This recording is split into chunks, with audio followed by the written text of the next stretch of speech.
Dans la vie, il y a deux types de marketeurs. Il y a ceux qui utilisent l'intelligence artificielle et ceux qui ne l'utilisent pas. Si tu n'utilises pas l'intelligence artificielle, tu vas probablement pas te faire remplacer par une IA, mais tu te feras certainement remplacer par un marketeur qui l'utilise. Si tu regardes cette vidéo, tu utilises peut-être pas encore l'IA pour la publicité, mais en tout cas, tu es du bon côté puisque tu te renseignes pour le faire. Salut, moi c'est Emeric, je suis le CEO et cofondateur de KickAds, le partenaire stratégique des e-commerçants pour la créa en publicité sur les réseaux sociaux. On utilise l'IA au quotidien pour produire plusieurs centaines de publicités tous les mois, donc j'ai décidé de te faire une petite liste d'outils à connaître. Pourquoi est-ce que tu dois utiliser l'intelligence artificielle en publicité ? L'intelligence artificielle, il faut pas la voir comme une menace ou quelque chose qui va faire ton travail à ta place, mais plutôt comme un outil qui va te permettre de travailler beaucoup plus vite. On peut aussi la voir comme un assistant ou comme un stagiaire très intelligent, mais vierge de toute connaissance, auquel il faut tout apprendre. Le premier outil de cette liste, c'est le plus connu, c'est ChatGPT. Aujourd'hui, si tu te passes de ChatGPT, tu te passes d'un outil formidable qui peut faire vraiment plein de choses. Dans la publicité, j'utilise principalement pour deux tâches. La première, c'est l'analyse de données. Pour l'analyse de données, ChatGPT permet d'analyser une grande quantité de données beaucoup plus rapidement que n'importe quel être humain. Chez KickAds, on l'utilise par exemple pour analyser les avis clients d'une marque. Ça nous permet de sortir des grandes tendances des avis clients. Par exemple, quelles features ils préfèrent sur le produit, quels bénéfices ils retirent du produit, quelles solutions ils ont tenté auparavant mais ont échoué avant d'acheter le produit et potentiellement aussi ce qu'ils n'aiment pas sur le produit pour pouvoir résoudre ces problèmes-là. Analyser les avis clients, c'est hyper important, j'en ai déjà parlé dans plusieurs vidéos. Si jamais tu le fais pas, je te conseille de changer ça et t'y mettre très rapidement. Ensuite, on utilise aussi beaucoup ChatGPT pour générer des idées ou même pour générer des scripts. Ça, c'est légèrement plus difficile, mais avec le bon prompt, ça se fait très bien puisqu'il va falloir un petit peu tordre ChatGPT dans tous les sens, puisque si vous lui donnez pas assez d'informations, il va générer des idées qui seront pas pertinentes du tout, vous allez perdre beaucoup de temps et potentiellement vous allez développer des idées qui sont pas pertinentes. Je vous mets en description l'exemple d'un prompt que j'utilise pour générer des idées et pour générer des scripts qui fonctionnent très bien. Le deuxième outil dont je vais vous parler, c'est Eleven Labs. Eleven Labs, c'est un outil qu'on utilise maintenant vraiment au quotidien et qui nous fait gagner énormément de temps. C'est un générateur de voix off qui va vous permettre de générer des voix à partir de rien du tout, si vous le souhaitez, et qui va aussi vous permettre de cloner des voix existantes. Par exemple, si je reprends l'audio d'une de mes vidéos YouTube et que je l'upload dans Eleven Labs, je vais pouvoir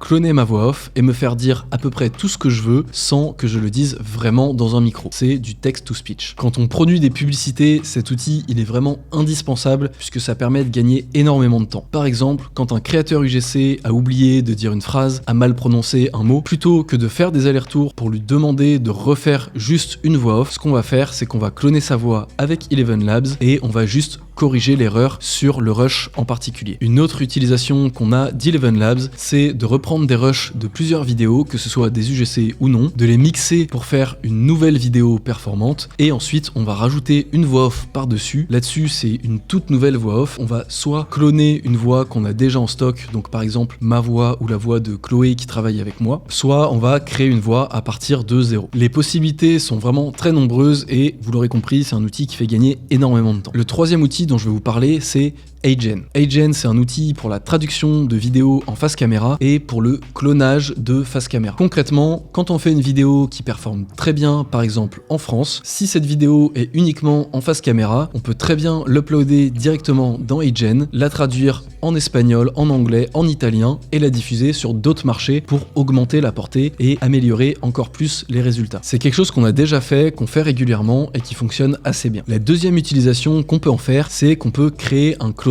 Encore une fois, si je reprends mon exemple, si j'upload une de mes vidéos YouTube sur HeyGen, je vais pouvoir créer mon clone et me faire dire n'importe quoi, cette fois-ci en face caméra. C'est assez intéressant pour avoir certains rushs puisque ça évite de tout refilmer à chaque fois. Cette fonctionnalité de clonage, elle est honnêtement plus difficile et plus longue à utiliser. J'ai un petit peu moins de recul dessus, mais je suis en train de le faire et ça a l'air de plutôt très bien fonctionner. Le quatrième outil de cette liste, il y en a deux, ça va être Midjourney et DALL-E. Pourquoi j'ai regroupé les deux ? Parce que ces deux outils font exactement la même chose. C'est des IA génératives d'images. Ça permet à partir uniquement d'un texte de générer une image image complètement via l'intelligence artificielle. Ces deux outils, ils existent depuis assez longtemps, mais ils se sont vraiment perfectionnés récemment, donc on les a repris en main et on les utilise actuellement pour certaines publicités. Avec les bons prompts, on peut obtenir des résultats vraiment très qualitatifs, et si vous savez pas comment faire un prompt DALL-E ou Midjourney, c'est pas un souci, puisque maintenant il y a même des GPT qui vont faire les prompts Midjourney et DALL-E pour vous. Vous pouvez les trouver directement sur le GPT Store de OpenAI. Les deux derniers outils que je vais vous présenter, c'est Runway et Pika. Ces deux outils, c'est aussi des IA génératives comme les précédentes, sauf que cette fois, ça va pas être pour de l'image, ça va être pour de la vidéo. On les utilise pas encore chez KiCad parce que je trouve que c'est pas complètement au point, mais il y a eu des belles améliorations récemment. J'ai vu quelques exemples assez impressionnants. Je vais retester ça très rapidement et je te tiens au courant. En plus d'être des IA génératives de vidéos, c'est des IA qui permettent d'animer des images. Ça peut être particulièrement intéressant pour la publicité, puisque si vous avez une publicité statique qui fonctionne très bien, vous pouvez la mettre directement dans Runway, l'animer légèrement et faire une variante de votre publicité statique pour avoir une deuxième publicité, cette fois-ci en vidéo, qui fonctionne tout aussi bien. C'est la fin de cette vidéo, je te remercie de l'avoir regardé jusqu'au bout. Si ça t'a plu, comme d'habitude, je t'invite à me le dire en commentaire, à mettre un like sur cette vidéo et à t'abonner à la chaîne pour pas rater les suivantes. Si tu connais d'autres outils d'intelligence artificielle que tu utilises en publicité, je suis curieux, tu peux aussi me les dire en commentaire. Et moi, je te dis à la semaine prochaine pour une prochaine vidéo.